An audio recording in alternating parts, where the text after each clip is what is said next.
Di video kali ini kita akan mendengar kesaksian dari Jim Caviezel, ya itulah, pemeran aktor dari Tuhan Yesus di film Passion of the Christ, yang nanti juga sequelnya akan ada film barunya. Di sini dia menceritakan bagaimana struggle-nya, bagaimana dia jadi pemeran utama ya, jadi Tuhan Yesus di film itu, yang ternyata seberat itu. Luar biasa, menyakitkan dan lain sebagainya. Langsung aja kita dengar. And Mel Gibson shows up. And as I got to know him, that he had 15 years that he felt in his heart that God was calling him to make this movie. And the next day, he called me at home and he tried to talk me out of it. And you know, that's how it is. You make a commitment to Christ that you're going to do that, and then the devil comes in and sifts you out. And all of a sudden, I shouldn't have had this meeting. I shouldn't have done this. I've done all these things, and people will find out eventually that this is the kind of person I am, and I can't do this movie. I'm the wrong guy. I shouldn't direct this. And so he called me. He says, if you do this movie, you may never work in this town again. I don't want to be responsible for that. And I felt the fear because I thought of all the nice things that I have, and I realized that God had got me into this business, that my talent came from God, not from man. And so I said, look, man, we're all called to carry our own cross. If you don't pick up and carry your cross, you will be crushed by the weight of it. He got real quiet on the phone, and I said, oh my. He said, what? I said, I just realized my initials are JC, and I'm 33 years old. And he says, God, you're freaking me out. And hung up the phone. Going about doing this movie was, you know, thinking that if we had done this thing in a controlled set, you would have never saw the performance. It was truly birthed in pain. Oh. And it immediately threw me on my face. So right from the get-go, I had my shoulders separated. At that point, I'm thinking, you know, God, hey, hello. We're trying to do a movie here. You know, I'm an actor. Right. Just an actor here.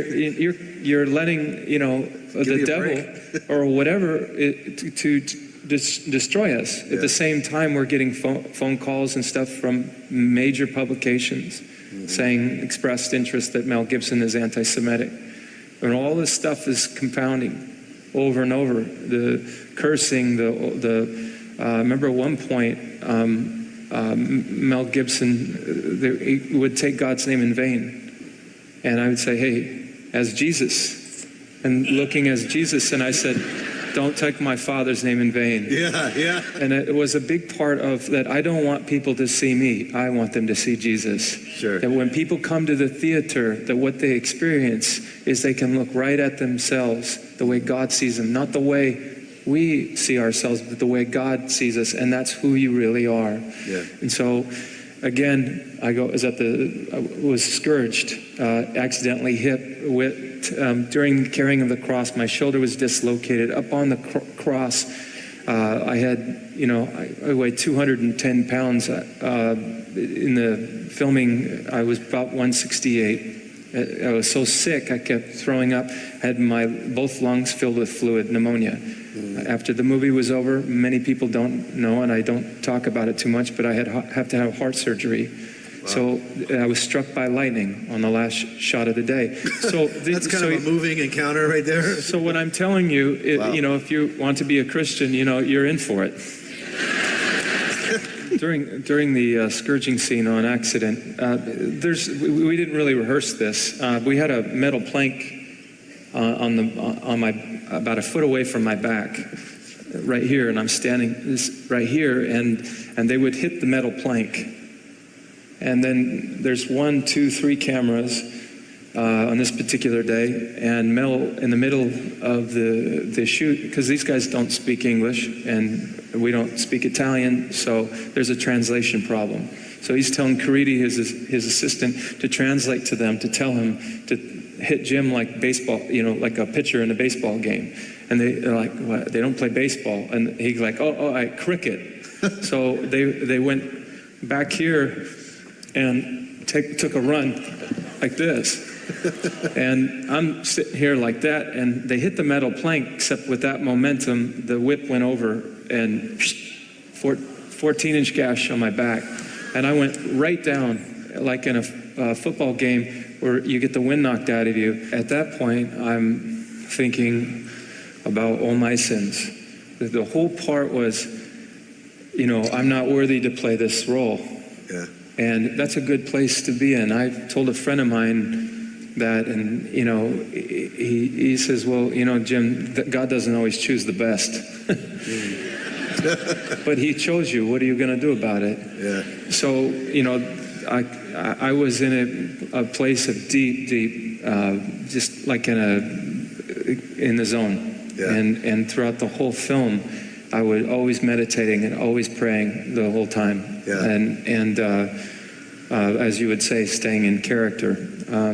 And this was important because I knew that for only the people that would be able to see Jesus is through the prayer, the daily prayer and the fasting. And the fasting was immediate because of the sickness. At the end of the movie, when I was on the cross, my body's blue. There was no makeup. My body was actually blue. Wow. Between takes, as I'm here, they would take me down, and every time my shoulder was locked in, there was a 1,000-foot cliff, and it would hit the cross and would snap my shoulder out of joint. And I was just beyond. And at that point, I was so sick that it would be ripped out, and I honestly, I could barely feel it anyway. I was so gone, but something was wrong with my heart. And the man put a stethoscope on my heart, and he said, Mel, he can die.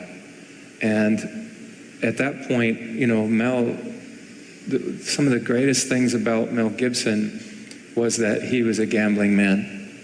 And he said, Jim, what do you think? And I said, I'm going between me and God. This is between me and God, because I never thought I was good enough. Well, And at that moment, it was, I'm ready to go home. So you can take me here, there's no problem. But I knew if I died making this movie, I knew that so many people would be saved. yeah. At the end of the movie, I was walking up the mountainside. As I got up about halfway, everybody's in location. About 250 people. About halfway up, I felt this presence come over me, an evil presence, and it was, you're a dead man. And I remember thinking, this is the best news. This is where I was. This is the best news I've ever had, because I know if I die, I'm going to heaven. I got to the top. About the fifth take, the clouds were so low, the thunder and lightning was the sound of a howitzer. It was so powerful that you could feel the earth move. Yeah. And I saw two people that were about as close as these two are to me, and their eyes were looking up and they were watering like they were going to cry. And my hair, I couldn't feel it. And I heard a huge gasp in the audience because they saw something, and I couldn't hear anything. It was like an eye of a storm. If you're in the eye of the storm, your hair could be blowing, it could be 30-knot winds, and I'd never heard the wind blowing. It was silence. 5 seconds, 4, 3, 2, 1, and this light came right down from heaven and lit me up. What people witnessed was an illumination around my body and a fire on the right and left side of my head. And for one moment, I was looking at myself outside my body. When I was hit, everybody fell on their face. Amazing. The ground shook. Yeah. And from that point, that was the last shot of the movie. In a second, we're going to look at that last scene when they dropped the cross into the ground and it shook. And Yeah. you were telling me over our conversation that because where you were elevated, the wind would blow and the cross would move, and your shoulder would continually come out of socket, and the pneumonia had set into your lungs and some of those things. Tell us about that. I couldn't breathe very well. Obviously, when you're hung on a cross, you die by asphyxiation, suffocation. But physically, I was struggling. But our Lord was letting me feel a little bit of what he went through. Yeah. And he was sustaining me, but to a point of, how far do you want to go with this? How much do you want the world to see of me? And I said, every bit of it. Well, then you're in for it. It's kind of like, Lord, I want to drink can you drink the cup that I'm going? Yes, we can. We can, James and John, asking that we want to sit at your right and left-hand side. There's no way you can make it through unless you're willing to say, it's okay if I die here at Bud's. Because I want to give my life for something. And there's nothing better for me than to give my life for Jesus Christ. He deemed that you would come here. He asked you, and you came. Today, you came. You had the courage to come. And there was plenty parts of the world that pulled you from today from even coming, but you came. Don't you know how much God will remember this? Do you think He is a God that's just sitting there waiting to toss you off? You are perfect. There is no one else like you. And without you, He would cry. So He's coming to you now. Right now, in this moment. All He has to hear from you is yes. Yes, you've accepted Jesus, some of you. Keep accepting Him. Every time we sin, we deny Him. Be holy. Be perfect just as my Father is perfect. Or in the Passion. Haozina otiabui. Kuma bezrati. Shamereni meresha tasher tamenu alai. Bakakasaya nafshi Adonai, Bakakisiti, Bakab takti, Ba kulitekeho, Henkehel kosi edemini, Hokenlock is far, Lehewe D-lock is far.